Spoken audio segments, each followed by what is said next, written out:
Olá pessoal, bem-vindos a mais uma aula de História Geral da Uniafro e feliz Dia do Estagiário nesse dia 18 de agosto. Das duas últimas aulas que tivemos, uma foi a respeito do final da Idade Média e a outra foi do Renascimento. Hoje nós vamos ver mais uma das consequências desse final de Idade Média. Semana passada nós vimos as grandes navegações, com a consequência direta das cruzadas, do Renascimento.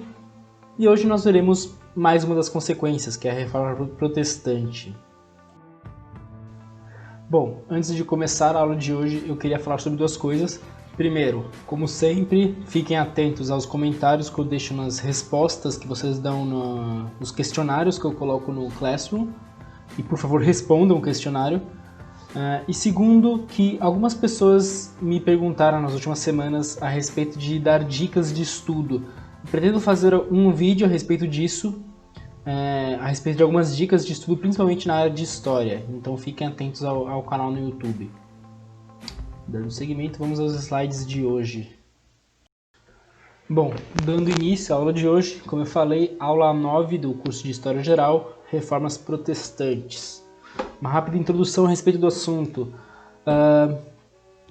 Como eu falei, ao fim da Idade Média e começo da Idade Moderna ocorreu o Renascimento, principalmente na parte do Renascimento cultural.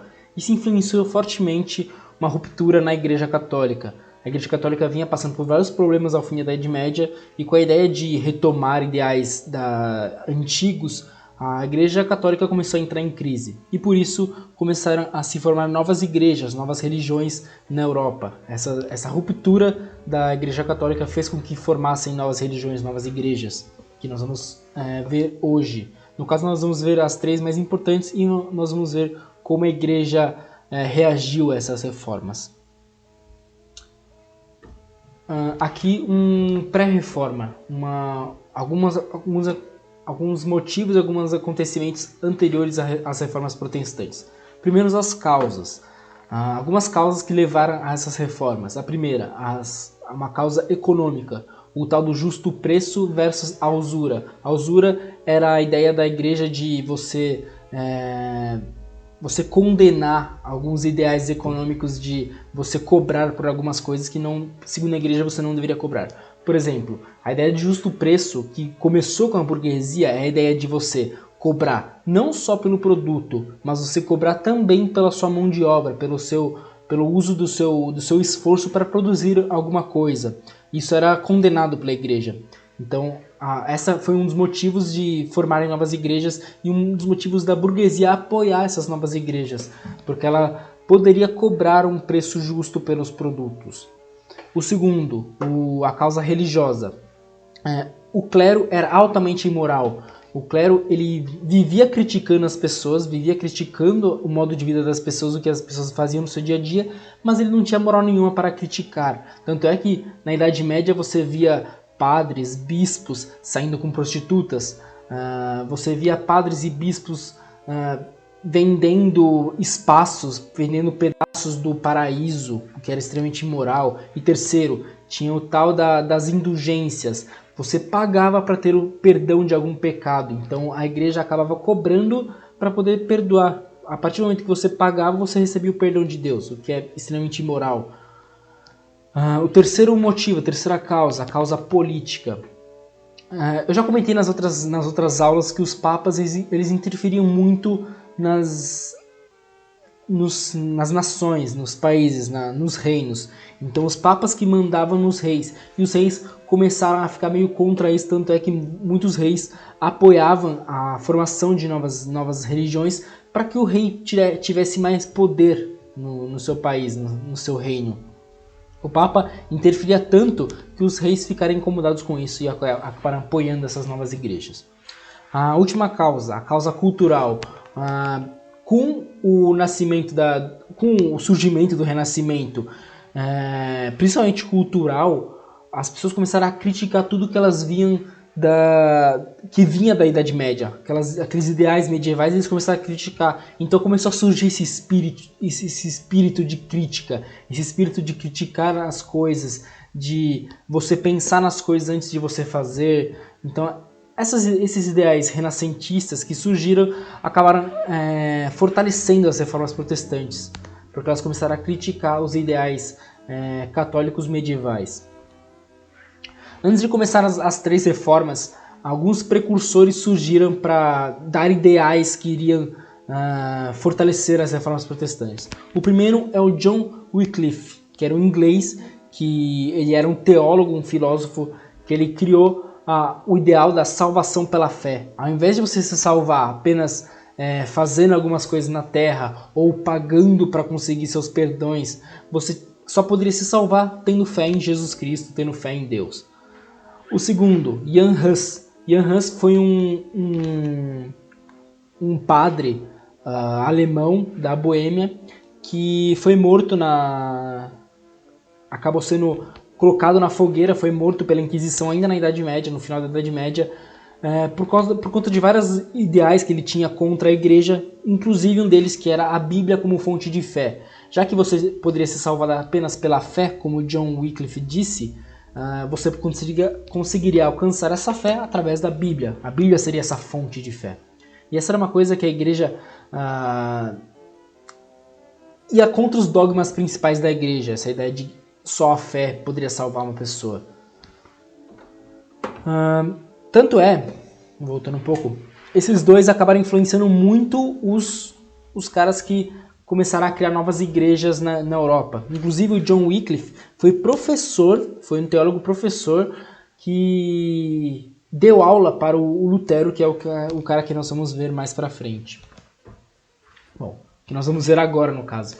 A primeira das igrejas que eu vou mostrar hoje é a igreja luterana. Lutero e as reformas na Alemanha. Lutero era um monge alemão que criou sua própria igreja na Alemanha e a igreja dele se espalhou pela Europa. Primeiro que, como eu comentei antes, a igreja era extremamente imoral, existia muita coisa errada dentro da igreja católica.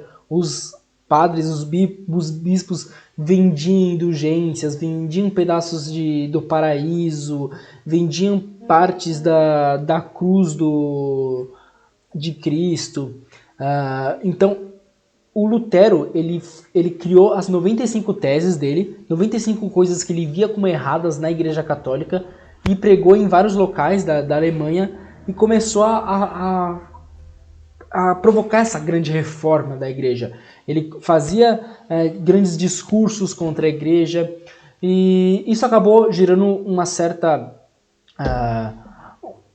certo atrito com a igreja católica romana. Tanto é que rolou essas 3 dietas. Dietas não no sentido de você não vai comer alguma coisa, dieta no sentido de uma discussão. A primeira foi a dieta de Worms. O Carlos V, primeiro que antes dessa dieta, o Lutero já tinha sido excomungado pelo Papa, ele já não fazia mais parte da igreja católica, ele estava tentando formar a própria igreja, e a partir do momento que ele foi excomungado, o rei Carlos V chamou ele para depor na dieta de Worms. Na dieta de Worms tinha o rei Carlos e mais os príncipes de seu reinado, que a maioria dos príncipes da época eram favoráveis ao Carlos V, eram favoráveis ao catolicismo.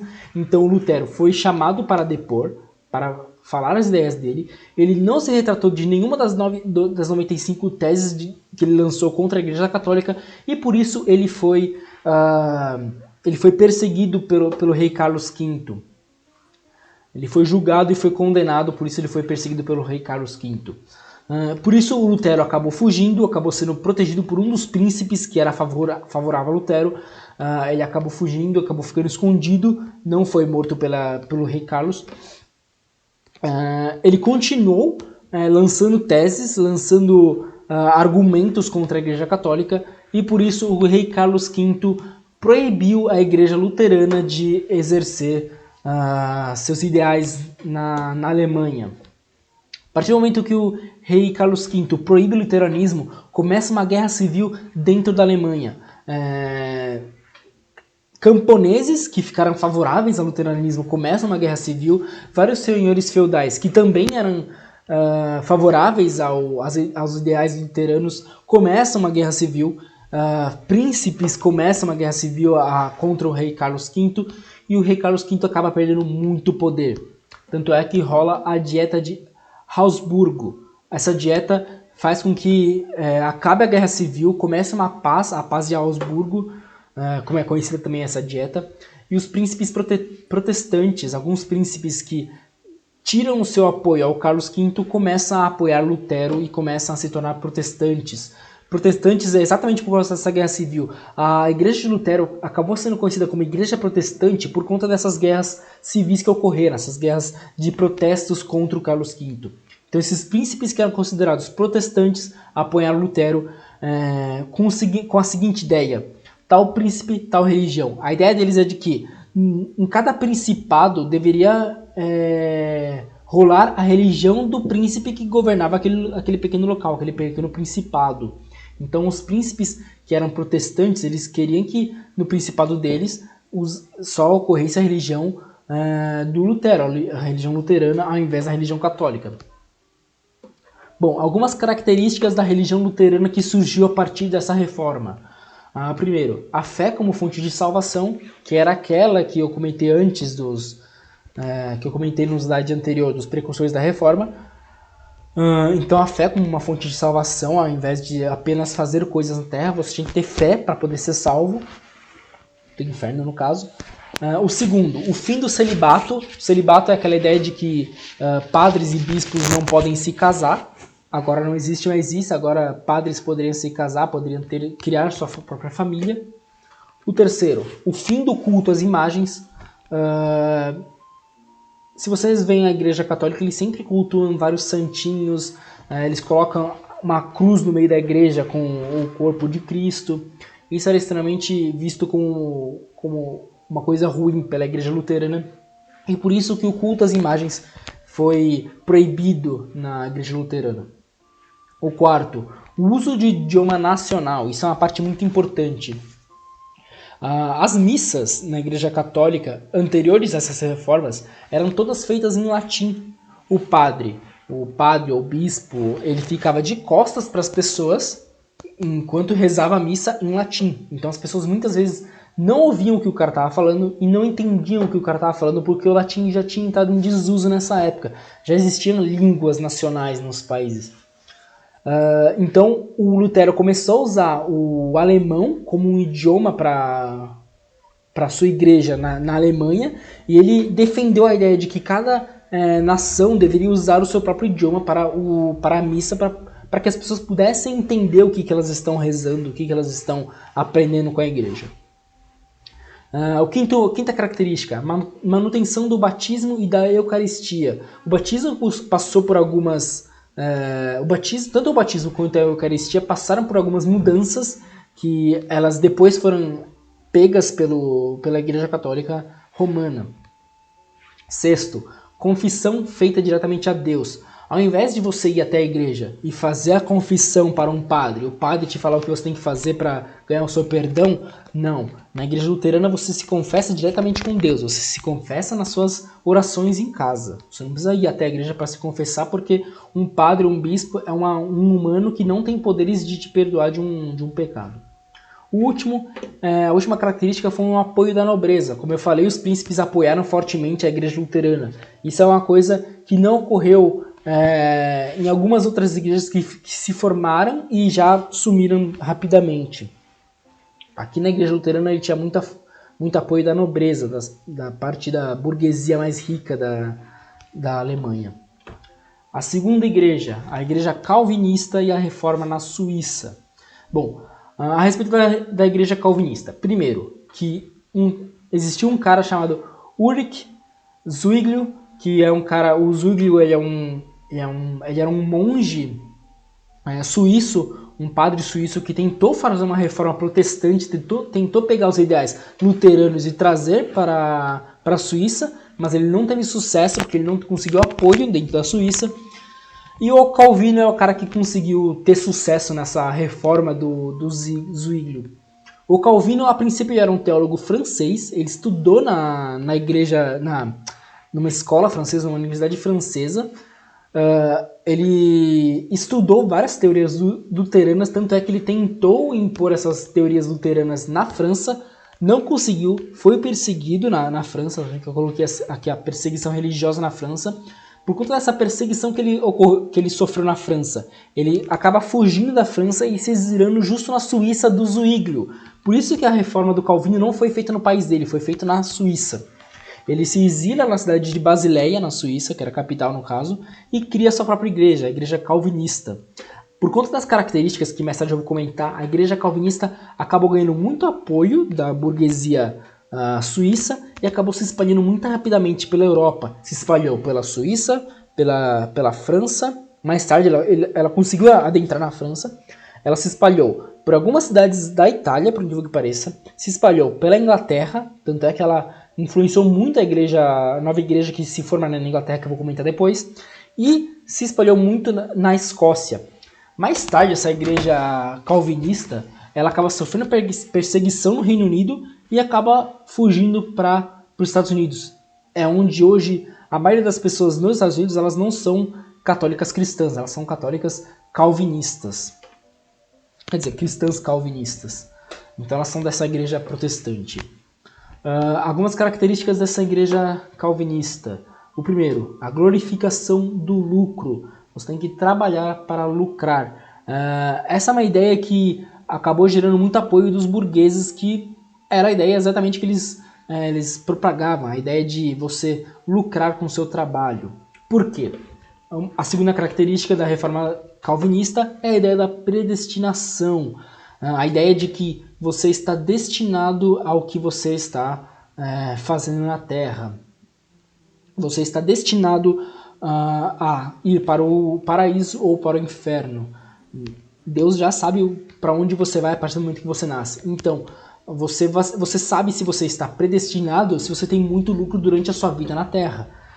Deus já te dá algumas vitórias já na sua predestinação terrena. A quarta característica, a ordenação eclesiástica. As ideias de que você tinha que estudar para poder ter para poder fazer parte da igreja. Você tinha que pagar para estudar e fazer parte daqueles pontos mais altos da igreja. Quer dizer, ao invés de você pagar para você fazer parte da igreja, você estudava para fazer parte da igreja. A última característica do calvinismo, uma forte intolerância religiosa. Eles eram tão fervorosos naquela religião que eles eram extremamente intolerantes a qualquer pessoa que fosse contra os ideais calvinistas. Tanto é que eles se isolaram muito de outras religiões, de outras nações. Eles eram bem parecidos com os judeus, de que judeus ajudam judeu. É a ideia de que calvinista ajuda calvinista e eles se isolam naquele ideal. A terceira igreja, a igreja de Henrique VIII e a reforma inglesa.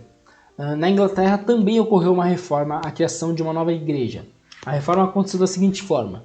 Henrique VIII era rei da França, ele era um católico ferrenho. Tanto é que ele foi opositor ao luteranismo quando o luteranismo surgiu. Mais tarde ele se casa com Catarina de Aragão. Que detalhe, Catarina de Aragão era prima do Carlos... do Carlos V da França, desse cara da igreja luterana.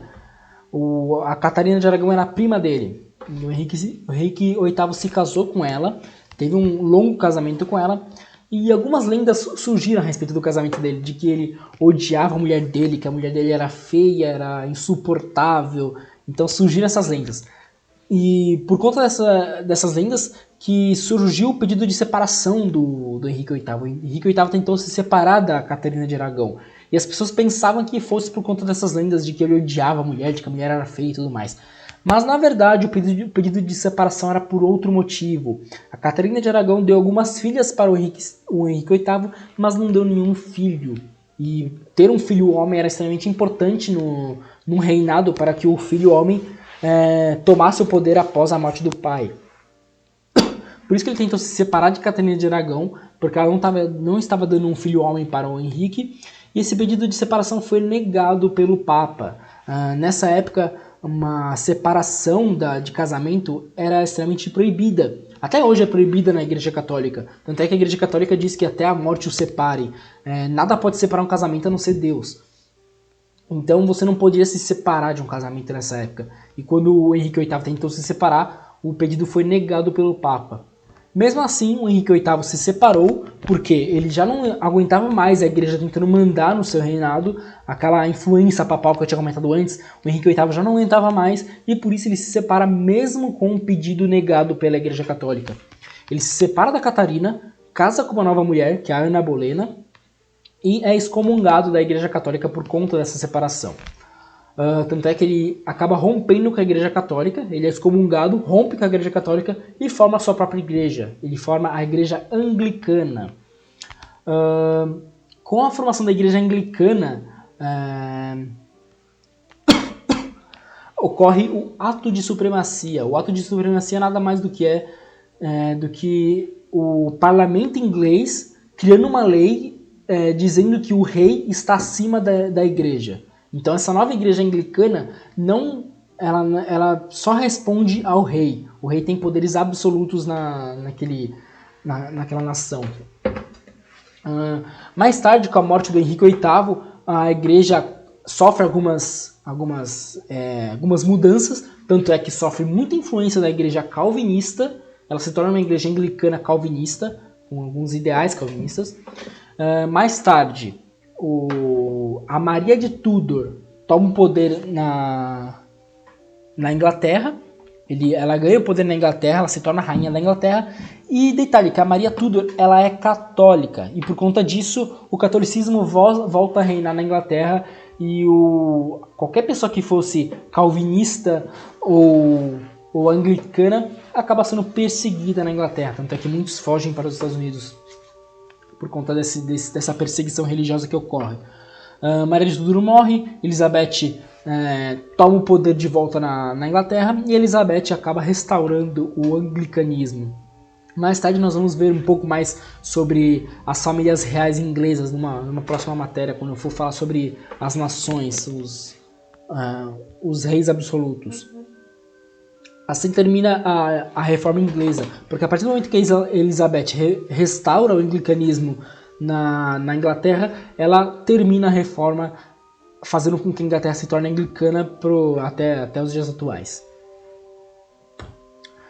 Agora, a Contra-Reforma. A Contra-Reforma é a reação da igreja para conter essa expansão protestante. Como várias igrejas estavam se formando na Alemanha, na Suíça, na Inglaterra, por toda parte da Europa, eles estavam perdendo fiéis. Então, a Igreja Católica Romana acabou reagindo a essas reformas, fazendo algumas coisinhas que eu vou comentar agora. A criação do Index, ou a volta do Index. O Index é a ideia dos livros proibidos, algumas coisas que são proibidas pela igreja para que as pessoas não tentem se revoltar contra o catolicismo, para que alguns livros não acabem com dogmas católicos. Segundo, a criação da Companhia de Jesus. A Companhia de Jesus era uma ideia, são alguns bispos que são nomeados pelo Papa para sair pelos países para continuar os ideais do Papa, para impor os ideais do Papa. Terceiro, a volta do Santo Ofício. O Santo Ofício é a famosa Inquisição, aquela Inquisição que rolava na Idade Média, que eu acabei não comentando nas aulas de Idade Média por falta de tempo, mas enfim. A Inquisição era o tribunal da igreja. Várias pessoas foram julgadas nesse tribunal, foram condenadas nesse tribunal, foram mortas em cruzes, colocadas na fogueira. Então qualquer pessoa que fosse contra alguns dogmas da igreja ou fosse considerada uma bruxa era condenada pela Inquisição. Qualquer pessoa que fosse herege era condenada pela Inquisição. E ela teve muita força na Idade Média e acabou terminando com a Baixa Idade Média. Ela acabou sumindo com a Baixa Idade Média e voltando agora na Contra-Reforma. Por último, o Concílio de Trento. O Concílio de Trento foi uma reunião de vários bispos, padres, junto com o Papa, que durou alguns longos anos. Eu vou colocar aqui na tela quais anos que rolaram, que agora eu não estou lembrando. Então o Concílio de Trento rolou por vários anos, era uma junção de alguns padres, bispos e o Papa, para decidir algumas coisas que fossem conter a expansão protestante. Durante o Concílio de Trento, algumas decisões foram tomadas. A primeira, a confirmação de dogmas católicos. Vários ideais católicos foram confirmados e foram expandidos mais ainda. Segundo, a criação do purgatório. O purgatório não existia na época. Na época existia a ideia de que você fez merda, você já era, você não tem salvação. A partir do momento que você fez um dos pecados principais, você já vai para o inferno, você não tem mais salvação, já não tem mais jeito. Isso fez com que as pessoas elas deixassem de tentar uma salvação, tentar ser uma pessoa boa. Então, a partir do momento que a pessoa pecava uma vez, ela sabia que ela ia para o inferno, ela pisava o pé na jaca mesmo e continuava pecando mais ainda. Isso acabou gerando vários problemas e por conta disso a igreja criou o purgatório, aquela ideia de que a partir do momento que você pecou, você ainda tem uma chance de se salvar se você for porque você vai para o purgatório antes de ir para o inferno ou para o paraíso. Você tem um tempo no purgatório para pensar nos seus erros que você fez em vida, para depois você ser julgado por Deus. O terceiro, o aumento da veneração a imagens. A igreja cria ainda mais imagens, ainda mais santos para serem venerados pelas pessoas, para as pessoas buscarem salvação em mais imagens. O quarto ponto, quarta decisão, a criação dos seminários. Os seminários eram companhias que sairiam levando a palavra de Deus e os seminários seriam uma ideia de que você vai fazer os padres, os bispos, os monges estudarem para poder exercer o seu trabalho na igreja. O quinto ponto, a organização da missa e a criação do batizado. O batizado ainda não existia na época, foi criado a partir do Concílio de Trento, e a organização das missas do jeito que a gente vê hoje, que tem aquele... Quando você vai na igreja, você tem aquele livrinho com o tempo certo para cada oração, para cada música. Essa organização foi feita no Concílio de Trento, as missas ficaram mais organizadas. O último, a proibição de venda de títulos eclesiásticos, aqueles títulos de bispo que as pessoas pagavam para poder fazer parte da igreja, agora não existe mais. Agora você tem que estudar para poder fazer parte da igreja. É uma das poucas decisões que é parecida com as outras igrejas protestantes. Para finalizar a aula de hoje, uma frase. Você não é responsável apenas pelo que diz, mas pelo que não diz também. Essa frase foi dita pelo Martinho Lutero, em sua igreja luterana. Mais uma vez, ela diz muito sobre o nosso dia a dia, nossa vida atualmente. Tanto é que, se vocês lerem bem, vocês vão poder refletir sobre muita coisa a respeito dessa frase. Então essa foi a aula de hoje. Muito obrigado para quem assistiu até agora. Como sempre, aqui estão os meus dados para quem quiser tirar dúvidas. E até semana que vem.